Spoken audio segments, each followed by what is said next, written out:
Marami ang nadismaya, nalungkot sa pagtaas ng proof of funds para sa student permit application dito sa Canada. Lumabas sa isinagawang Omni J. Paul kamakailan na hindi raw sapat ang isang trabaho para makahabol ang mga immigrants sa cost of living sa Canada. Pero ito rin nga ba ang realidad na naghihintay para sa mga kababayang international students pag nakapagtapos na sila? Mahirap pero kinakaya. Saan ho ang pahinga nyo nun? Minsan wala.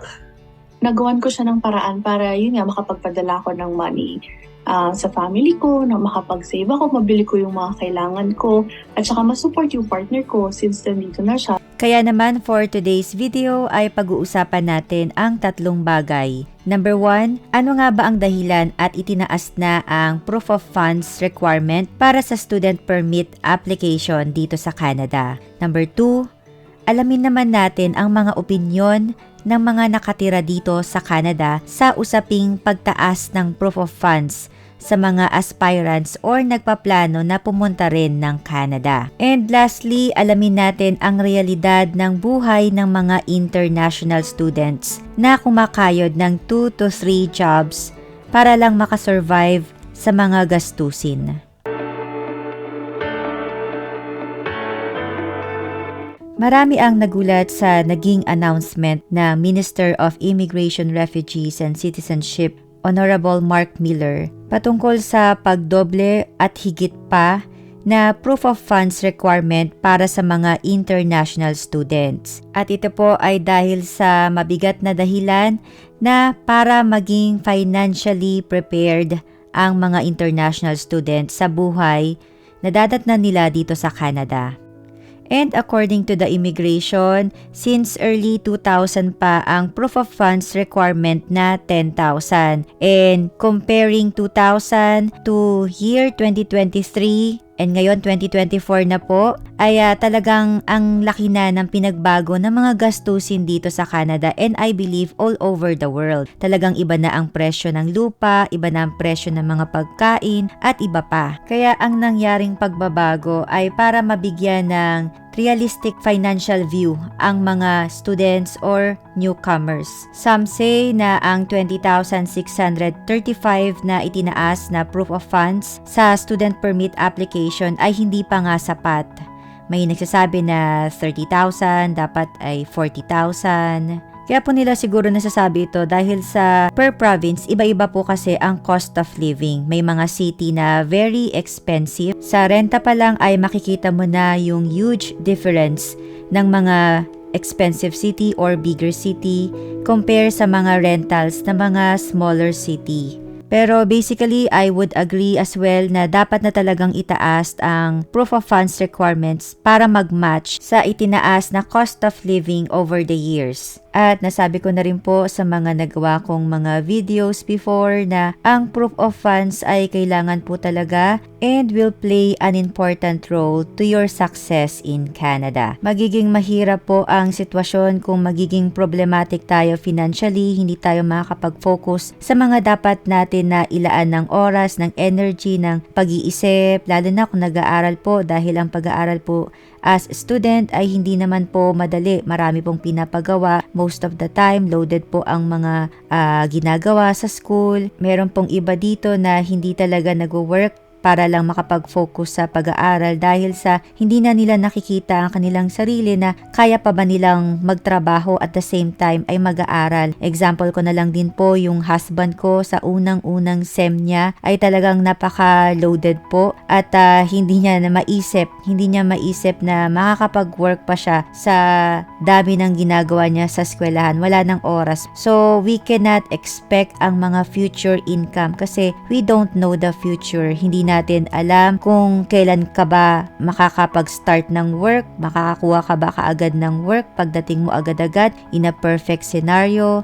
Dahil po, in reality, hindi po lahat pero may mga iba dito na hindi agad nakakapagtrabaho. Inaabot pa ng ilang buwan bago makapagsimula sa kanilang kauna-unahang trabaho. Meron naman na pagdating ay meron na agad na nakuha. So, it will be a different story for everyone. Kaya bottom line pa rin po, we cannot expect ang mga future income. At meron po akong na-encounter na mga nalungkot, na dismayado nung nalaman nila yung ginawang pagtaas sa proof of funds. And I feel you guys, talagang nakakalungkot naman talaga, nakaka-disappoint naman talaga na kumbaga yung binubuno mo, itong amount lang na to, tapos malaman-laman mo, nagdoble na pala at higit pa yung nangyaring pagtaas. Talagang nakakalungkot din naman talaga sa mga aspirants kasi yung pag-iipon talaga ng ganitong amount, lalo na sa student visa or student permit, talagang kailangan po ng pera, and we're talking about millions. At millions, hindi po siya madaling kitain sa Pilipinas, kung lalo na kung hindi naman po malaki yung kinikita ng mga trabaho natin. Kaya marami rin ako na-encounter na maraming sponsor ng magulang and mga kamag-anak, kasi bihira po talaga din yung na-encounter ko na talagang may pera. Yung mga may pera, yung nang ibang bansa. Kumbaga, over the years, nagtrabaho sila sa ibang bansa at mas malaki syempre yung value nun compare naman sa peso. Pero meron pa rin po na kahit na ng ibang bansa ay meron pa ring sponsor yung mga nakakausap ko before. And I could say na talagang hindi po madali yung makapag-gather ng malaking funds para sa student permit. Pero lahat naman tayo, including us, ay ginagawa ang lahat ng makakaya natin na pagtatabi ng pera para makarating sa Canada. At naramdaman ko guys yung lungkot ng mga na-disappoint sa pagtaas ng proof of funds. Pero para po sa akin, magiging malaking contribution talaga kung handa tayo financially. Malaking contribution para sa ikaka-success ng ating journey dito sa Canada. And alam naman natin, ang pagiging international student ay napakabilis lang. 1-year program, 2 years program, magtatapos na yon. And then, kailangan mo na ma-work out agad-agad ang iyong PR application, makahanap ng eligible job na papasok sa mga PR pathways. Dahil po, hindi lahat ng trabaho ay pwede sa PR pathway or pwede sa mga PR application.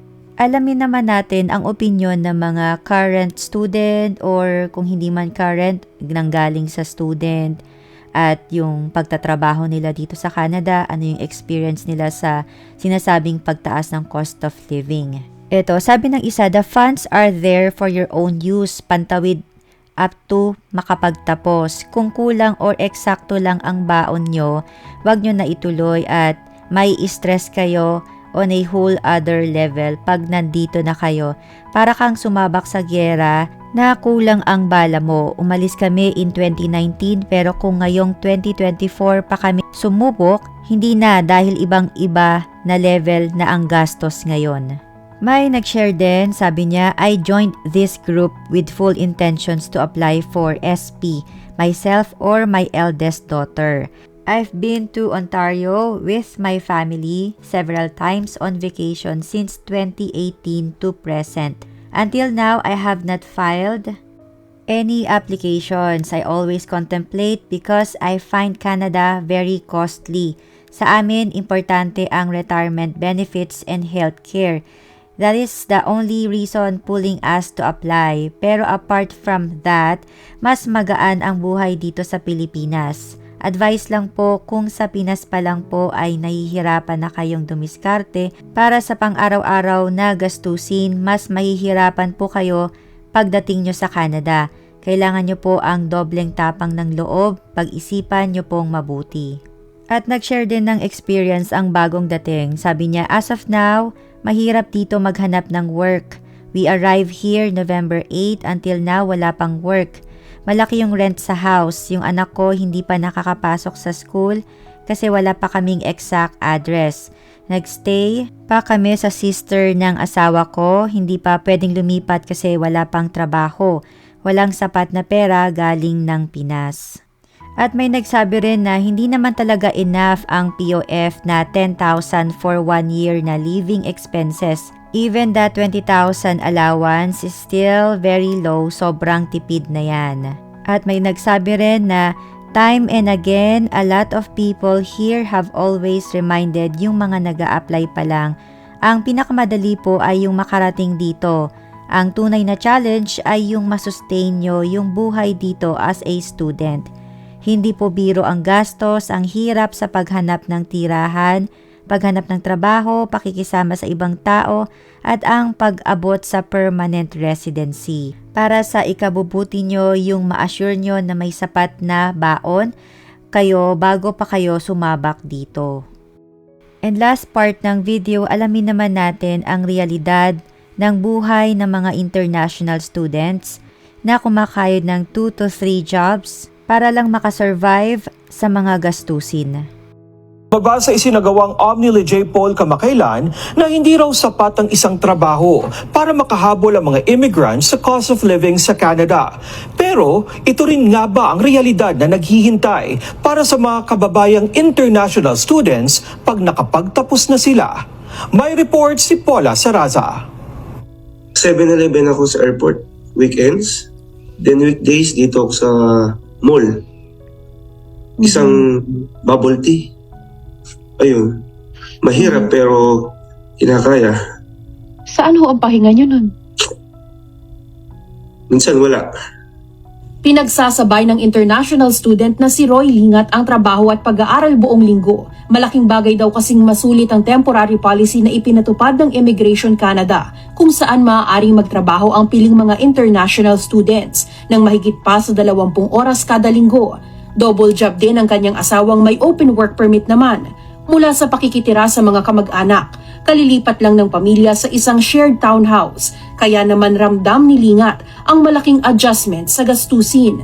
Ang upa namin dito for the whole house, not include the basement, 3,000. 3 rooms and I have one more housemate.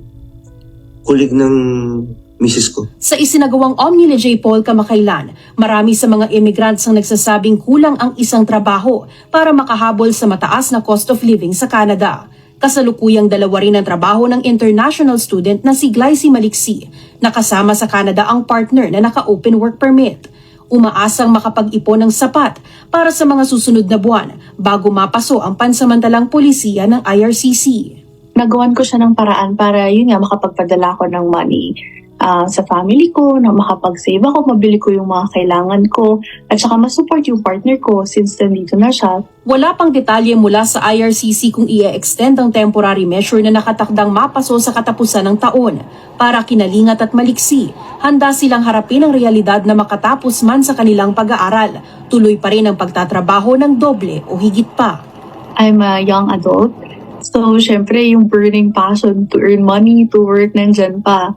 Diba? So, work as hard as you can now para pagdating sa future, hayahay ka na lang. After nakuha ko yung PR, for sure, 2 or 3 jobs ako. Kasi kailangan mo pong bayarin yung mga utang. Hindi mo mawawala yun. Hindi man daw malinaw kung kailan darating ang pagkakataon na hindi nakakailanganin magdoble ng trabaho. Kumpiyansa pa rin ang mga kababayang international students na magbubunga rin ang mga paghihirap at sakripisyo sa Canada. Kahit mahirap, isipin ko na lang yung future ng baby ko. Hindi ako nadi-discourage kasi alam ko na papunta na kami doon. Kumbaga, baby steps, one step at a time. International student, matapos ko yung pagbabayad sa tuition. Okay, graduate, work, tapos bilhin ito, bilhin ng ganyan, and then okay na. Paula Saraza.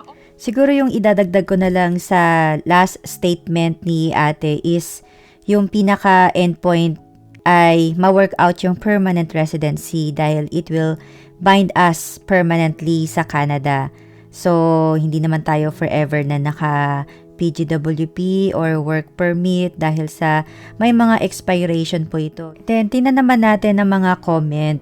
Ang sabi, international students should not work, not prioritize sending back money in their home country. They came here as student, it means not enough. And then, may nag-share din, hindi sapat talaga kung nagpapadala ng pera sa Pinas. OWP here at ako lang nagwo-work. CSP, aral lang pero nakaka-survive naman, may luho pa. And for me talagang masasabi ko na magaan-gaan kahit papano kung merong naka full-time, merong kayong OWP.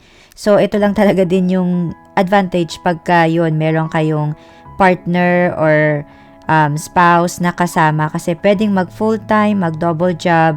yung partner nyo. Plus, may mga nakaka-penetrate naman sa mga industry nila na hindi po nagiging minimum wage yung kanilang unang sweldo, unang trabaho sa Canada. So, may mga cases po na nangyayaring ganon. May mga na-encounter na po ako na mga ganong cases. And personally, kami rin po, sa awa ng Diyos, nabigyan kami ng work. Although yung sa amin, student pa rin yung nag-work na part-time, hindi po naging minimum wage yung kanyang unang sweldo dito sa Canada. So, by God's grace, nakapasok po siya sa IT industry, same line of work na trabaho niya sa Pilipinas bago pa kami nag-Canada. Kaya naging malaking tulong din po sa aming financial. So, kami po noon, nung unang SEM, ako yung nag-work. Nung ika-second SEM na, tumigil na akong mag-work dahil pregnant po. And then, si husband na or yung student na namin, yung nag-work nung ika-second SEM niya. So, 1-year program lang po kami. So, 8 months in total ang naging duration ng program. And then, after nung nagtuloy-tuloy na rin kasi yung kanyang full-time job, pagkatapos talaga ng kanyang part-time, dumiretso na siya as full-time. Same company rin. At iyon na rin ang nagpa-PR sa amin yung trabaho na yon. At may nagsabi naman sa comment, sabi, 3,000 ba naman rent sa bahay? Mamumulubi ka nga niyan. Good luck kabayan, pahi-pahinga din pag may time. So, ito guys, dahil sa Toronto sila nakatira, very expensive po talaga ang city na ito. So, 3,000 talagang kayang-kaya na niya, kulang pa yung sinasahod ng minimum wage. Kaya generally, marami po talaga ang mga cases na pag minimum wage sa ganitong city ay 2 to 3 jobs po sila. What more pa kung under student po na limited lang ang working hours, so hindi pa full-time ang trabaho. Talagang masasabi ko po personally na mahirap ito at kailangan talaga na mabuno ninyo yung required proof of funds. At least or sosobrahan pa kung ito po ang magiging destination nyo. At ang rental ang pinakamalaking chunk sa newcomer na expenses monthly. Kaya maganda na malaman nyo na kaagad magkano ba yung presyuhan ng rental sa target city nyo. By the way guys, may nagawa na akong video patungkol sa topic na ito, paano malaman yung rentals at malaman kung magkano yung range ng type of rentals na magiging swak sa inyo. Since dito guys, iba-iba kasi merong townhouse, may full house, may main floor, basement, condo. So, iba't iba rin po yung prices niyan and iba-iba rin ang mga pros and cons.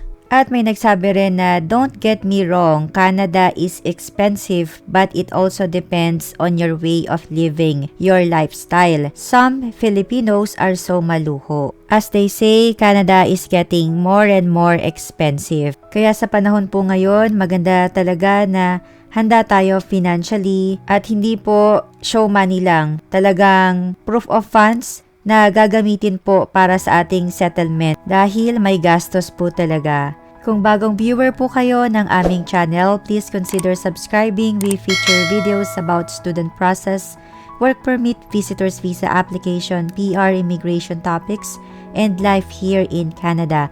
May mga nagawa na po kaming playlist at may kanya-kanya ng album and categories. Please visit po ang mga album na ito. At kung nagustuhan po ninyo ang ating topic for today, please give me a thumbs up. Talagang malaking tulong po ito sa aming channel. Thank you guys for watching this video. Take care. I'll see you again. Bye for now.